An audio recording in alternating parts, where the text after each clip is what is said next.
시청자 여러분 안녕하십니까. 파워피플의 진행자 배종우입니다. 대한민국을 움직이는 파워피플을 직접 만나서 대한민국의 중요 정책 현안과 그들의 성공 스토리, 또 그들만의 독특한 성공 비결을 알아보는 배종우의 파워피플. 오늘은 사시와 행시 그리고 공인회계사 시험까지 합격한 이른바 수재 정치인이자 차세대 리더로 인정받고 있는 바른미래당 김관영 원내대표님 모셨습니다. 대표님 안녕하세요. 네, 안녕하세요. 반갑습니다. 네. 국회의원들 정말 바쁘잖아요. 예. 그런데 그 중에서도 더 바쁜 분이 원내대표 아닙니까? 네. 실제로 해보니까 굉장히 바쁩니다. 네, 얼마나 바빠요? 뭐 제가 국회의원 되고 지금 6년 8개월 됐는데요. 네.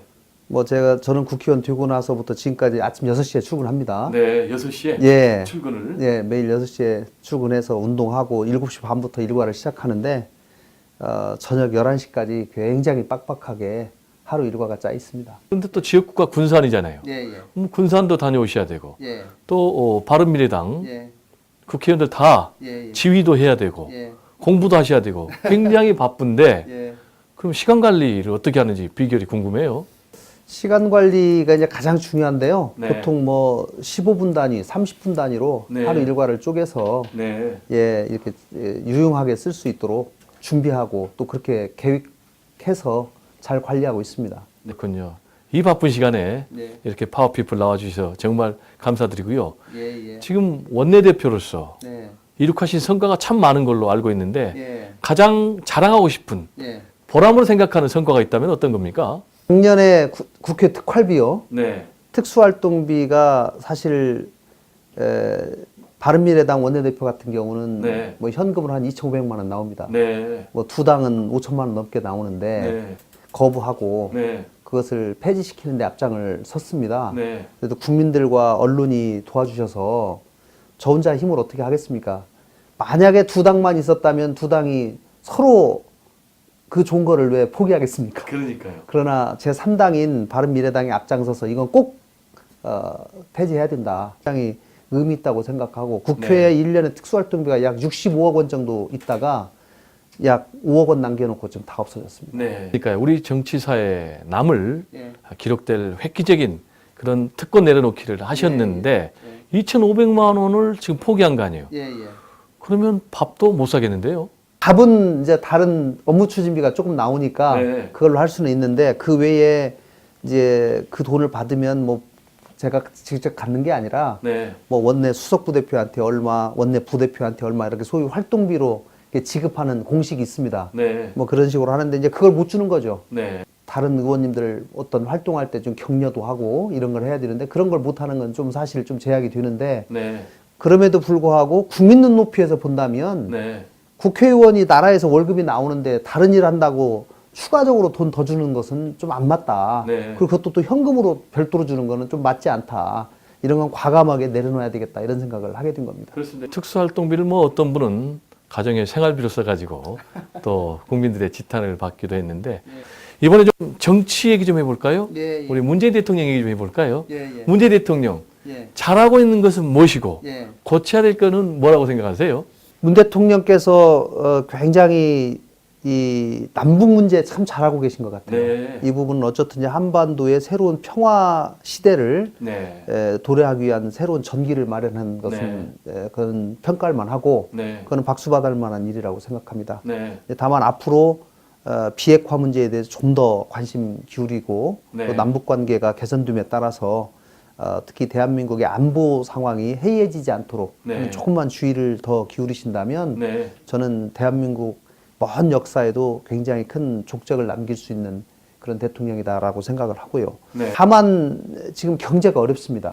소득주도 성장을 처음에 너무 고집을 했어요. 네. 그리고 대기업들의 길을 꺾어놓는 네. 이런 정책들을 하다 보니까 요즘 제가 중소기업 사장이나 조그마한 자영업자들 만나보면 대한민국에서 사업하기 어렵다.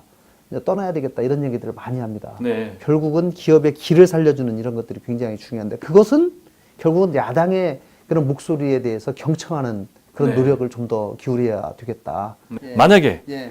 우리 원내대표께서 네. 대통령이 되신다면 예. 나는 이것을 이렇게 고쳐서 이렇게 하겠다. 두 가지를 꼭 실천할 겁니다. 네. 뭐 제가 그런가 이건 제가 문 대통령께 대한 바람이기도 하고요. 네. 달에 한 번 이상 반드시 야당 지도자들과 식사를 하겠습니다. 네. 같이 막걸리 한잔 하면서 멋진데요. 속에 있는 얘기 정말 허심탄회하게 한번 해봐라. 네. 이런 얘기를 좀 듣는 기회를 적어도 한 달에 한 번 이상씩은 갖고 싶습니다. 네. 야당 국회의원들도 나도 대통령하고 한 배를 탔구나. 네. 나도 대통령을 좀 도와줘야 되겠다. 네. 이런 마음이 자연스럽게 생기거든요. 네. 그리고 아무리 국회의원이라도 청와대 초청받아서 밥 먹고 나오면 네. 다른 데가 자랑합니다. 그렇군요. 다른 하나는 인사에 관한 문제인데요. 인사. 대통령들을 챙기는 것은 그건 어쩔 수 없는 인지상정인데 네. 다만 정말 중요한 직책, 대한민국의 그런 직책, 예를 들어 저는 그렇게 꼽고 싶습니다. 예를 네. 들면은 경제부총리, 그 다음에 교육부총리, 네. 그 다음에 청와대 정책실장, 네. 경제수석 이런 거는 너무 중요하거든요. 네. 이런 자리는 평소에 아는 사람이 아니라 네. 정말 대한민국에서 그 일을 가장 잘하는 사람을 네.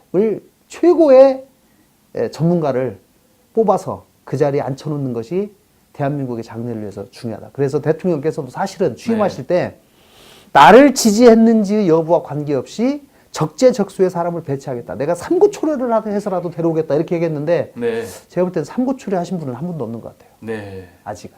진영을 떠나서 예. 탕평 차원에서 모셔서 이른바 드림팀을 만들어서 맞습니다. 대한민국의 미래를 만들자 이런 얘기인데 예. 공감이 가고요. 예. 지금 보니까 한국당 예. 보수 진영도 활발하게 예. 미래를 위해서 움직인 것 같고 예. 그러다 보니까 또 반작용이 예. 이쪽에서 있는 것 같고 예. 그래서 정계 개편 가능성 예. 있는 것 같은데 어떻게 보세요? 정계 개편의 가능성이 대단히 높다고 봅니다. 네.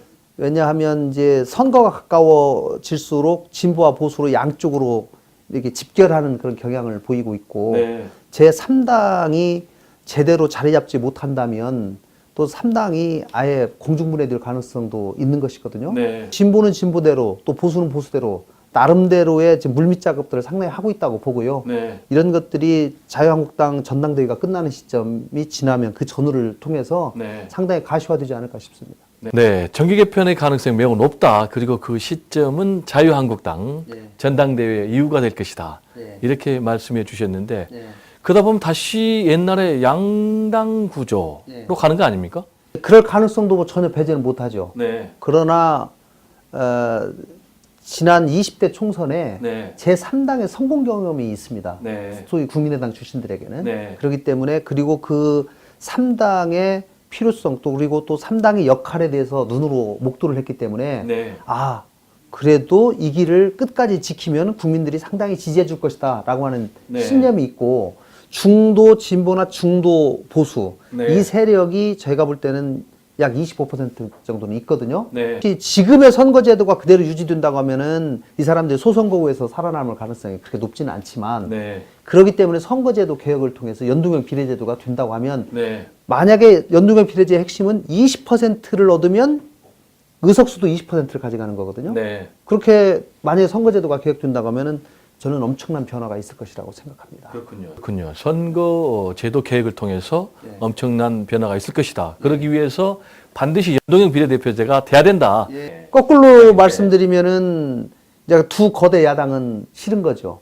근데 양보 안 할 것 같은데. 하기 싫고 네. 그렇지만 저는 정말 역사적인 순간이기 때문에 저는 이 야3당이 다소간에 좀 양보를 하더라도 연동형 비례제에 대한 첫 도입 저는 이 역사적인 첫 걸음을 반드시 내걸어야 된다라고 생각을 합니다. 네, 다음 문제는 저도 100% 공감을 하는데 예. 현실적으로 말씀하신 것처럼 두 거대 양당은 손해인데 양보를 할까요? 그때 야당의 손해가 그래도 그분들도 좀 뭐 어느 정도 최소화할 수 있게 네. 설득 가능하게 네. 이런 범위 내에서 서로 양보가 좀 결국에는 좀 필요하지 않을까 네. 싶습니다. 서로 반걸음씩 양보를 하더라도 예. 어쨌든 간에 선거제도 혁신이라는 네. 그런 의미의 결과를 만들어내야 된다. 예.